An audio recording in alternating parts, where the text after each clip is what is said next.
Hey you guys, welcome back to my channel, Days of Future Past. My name is Jess. I hope you've all been well. So today I want to chat with you guys about the goddess Brigid. Now, Brigid is probably one of the most well-known Celtic deities in the world of paganism, and she was highly venerated actually all over Ireland as well as Scotland, Northern England, and Wales. Brigid's lore and customs have persisted to this day more strongly than all of the other gods and goddesses combined. Her name translates to the exalted one, or rising goddess, or ascending goddess, and is renowned as a great healer, poet, smith, midwife, and solar goddess. So according to legend, she was born with the sunrise and elevated into the sky with rays of light radiating from her head. And according to legend, it is said that she was nourished as a baby on the milk of a sacred cow, and it was said that wherever she walked, flowers and shamrocks would spring up in her footsteps. So Brigid was part of the Tuatha De Danann. They were a tribe of beings who are said to be the first people to inhabit ancient Ireland, and was said to be married to Brez, a royal figure from the Tuatha De Danann's enemies, the Fomorians. Because of this, she was said to embody diplomacy and worked for peace between the two rival tribes. Now, she had a son with Brez named Roadan, who unfortunately was killed in battle. Roadan's death provoked Brigid to wail and lament, which became known as keening, which is when someone just is wailing in grief. As a diplomat, the sorrowful mother of a fallen warrior, and the inventor of keening, Brigid began her long reputation as a peacemaker and peacekeeper.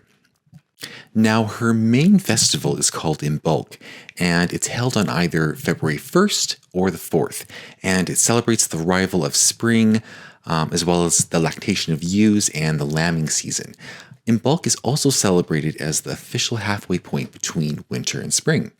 Now, the Christian saint Brigid has actually been linked to the goddess Brigid herself, and the feast day for Saint Brigid is observed on February 1st as Saint Brigid's Day, and this is observed in the Roman Catholic Church, as well as the Eastern Orthodox Church and the Anglican Communion. So Brigid is often depicted as a triple goddess. She is often seen as a triple goddess of poetry, healing, and smithing, with the element of fire being the core theme that threads all of them together. So when I was looking up information for this video, I did find some inconsistencies when trying to learn about these different aspects. All depending on who you talk to, the list of responsibilities for each of these goddesses seems to change depending on what part of Ireland or the United Kingdom you visit. So I'm just going to organize and explain these traits based on how they make sense to me, and hopefully this makes sense to everybody. As a poet, she is the patron of poets, scholars, and bards. This also makes her a goddess of knowledge and wise counsel. In this aspect, she is also seen as a goddess of prophecy, and that is because in ancient Ireland, prophecy and poetry were actually connected with one another and were considered to be the same thing. As the healer, she is said to rule over the healing arts, making her a goddess of medicine and herbalism, and was said to use her healing abilities on women, children, and animals. She is also known as a goddess of protection, and warriors were said to call to her in battle. As a blacksmith, she is responsible for the transformation of metals into various objects, whether it be tools, weapons, as well as various agricultural tools. She was also a goddess of the arts and crafts, storytelling, music, spinning, and weaving. As a fertility goddess, she rules over the spring and summer months and is in charge of the light of the sun and its fertile powers on the land, inspiring increase and abundance in plant and animal life.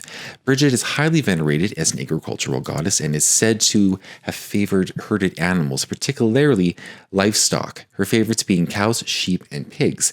She is in direct opposition of the goddess of winter, or the old crone of winter, or hag of winter, called the Cailleach, and both represent the extremes of their respected seasons.